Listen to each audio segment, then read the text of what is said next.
Otep à tous, bien-aimés frères et sœurs, la plus grande crainte de l'Occident collectif, à commencer par les États-Unis d'Amérique, est la sortie de l'Iran du traité de non-prolifération nucléaire. Les amis, ça c'est le point fondamental, ce qui fait peur à l'Occident.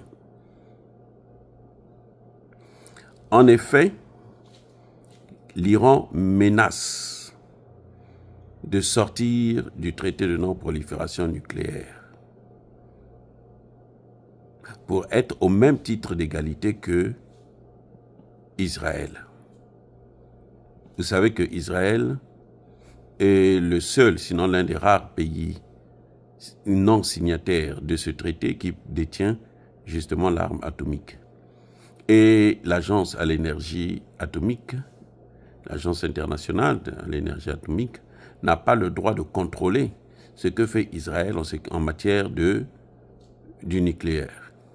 Qu'il soit civil, qu'il soit militaire, ce n'est pas en fait leur problème. Parce que Israël n'est pas signataire de ce traité. Vous comprenez? Donc l'Iran aussi se dit, si je sors de ce traité, eh bien ils vont me laisser tranquille. Donc à ce moment, ce que je fais moi, dans le domaine de la non-prolifération nucléaire, personne ne peut me reprocher quoi que ce soit, puisque si on veut me reprocher quoi que ce soit, on doit reprocher aussi à Israël les mêmes faits.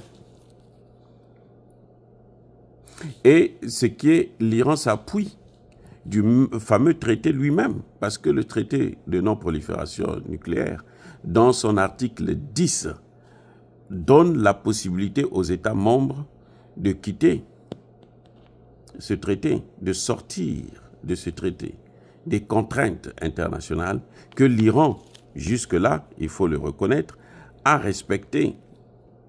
Depuis 2003, l'Iran n'est plus en train d'enrichir l'uranium à des fins militaires. Depuis 2003, contrairement à ce que Marco Rubio disait, il ment. Marco Rubio ment. C'est-à-dire que pour défendre son président, il est obligé de mentir et il est obligé de gâcher sa possibilité un jour de, comment dirais-je, devenir président des États-Unis. Parce qu'aux États-Unis, on n'accepte pas des menteurs. Tu as déjà menti comme ça, ta carrière est terminée. C'est comme ça que George Bush avait gâché la carrière de Colin Powell. Donc je voudrais dire que en fait, en réalité, la peur actuellement des Occidentaux, c'est que l'Iran sorte de ce traité-là. Parce que c'est ce traité-là qui permet, qui donne le droit à l'Agence internationale à l'énergie atomique de pouvoir venir faire des vérifications sur le terrain, chercher à comprendre s'il y a enrichissement abusivement ou quelque chose. On veut aller vers des fins militaires, on veut avoir la bombe. C'est ça, c'est ce traité-là. Et si l'Iran applique l'article 10, l'Iran sort de là, l'Iran est libre des Occidentaux. Mais bien entendu, l'Iran ne sera pas libre même s'il sort. Parce que l'Occident, son objectif, c'est avoir toujours le dessus sur l'Iran et sur les pays. Et c'est pour ça d'ailleurs que l'Iran, qu'est-ce qu'il fait? L'Iran a renforcé ces derniers jours, a renforcé sa coopération avec la Chine et la Russie dans le domaine militaire, mais aussi dans le domaine du développement. Et avec la Russie, vous savez que la Russie a les moyens. Les États-Unis, la difficulté, c'est qu'ils sont endettés. Ils n'ont pas de moyens. Oui, les États-Unis sont très endettés. Il suffit que la Chine lâche sa dette américaine pour que l'Amérique tombe en quelques jours. Ça, tous les experts économiques le savent.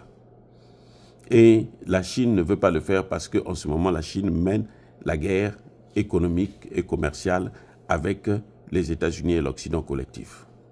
La Chine est en train de les massacrer. Même la Russie. Parce que la Chine s'appuie sur les BRICS. C'est avec les BRICS qu'ils sont en train de donner des chaos à l'Amérique sur le plan économique.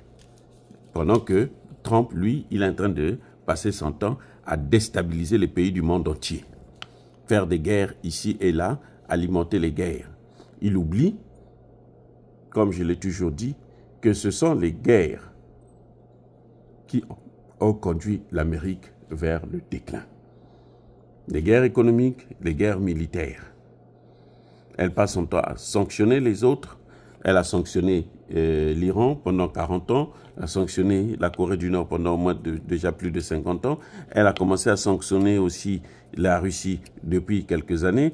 Et ceux-là se sont mis ensemble pour regarder comment ils peuvent faire pour contourner les sanctions. Et c'est ce que l'Iran et la Russie ont découvert et qu'ils sont en train actuellement de mettre en pratique à l'intérieur même des BRICS, au sein des BRICS. C'est l'Iran et la Russie qui ont expérimenté ça, parce que la Chine n'a jamais été sous sanction américaine. Donc, le problème, c'est celui-là, les amis. Soyez bénis, soyez abondamment bénis. En tout cas, si l'Iran peut sortir, ce serait une bonne chose, mais en fait, ça ne va pas arranger le problème parce que les Américains vont toujours chercher des prétextes pour les agresser, pour l'agresser, pour lui créer des problèmes. Voilà. Mais tant mieux que l'Amérique elle-même est en train de décliner à cause de ce comportement et l'Amérique a perdu toute la confiance internationale. C'est ça le vrai problème de l'Amérique. Et ça, c'est le problème que Trump doit régler. Ce n'est pas aller faire des guerres. Son problème, c'est redonner la confiance. Retrouver la confiance américaine au sein des différents pays de ce monde. Il n'y a pas d'autre pays en dehors de la RDC qui a confiance aux États-Unis. Mais sinon, les vrais pays là, ils n'ont pas confiance aux États-Unis. Parce qu'ils ont tellement fait du mal. D'ailleurs, la RDC elle-même, pendant 60 ans, ce sont les États-Unis qui ont mis ce pays à genoux. D'abord en assassinant Patrice Lumumba et en plaçant Mobutu là, qui a géré le pays pendant 32 ans. Et après ça, ils ont placé Kabila et Kagame qui ont conjointement géré, j'allais dire conjointement à la place de conjointement géré la RDC pendant 30 ans. Et puis voilà le résultat. Les amis, soyez bénis.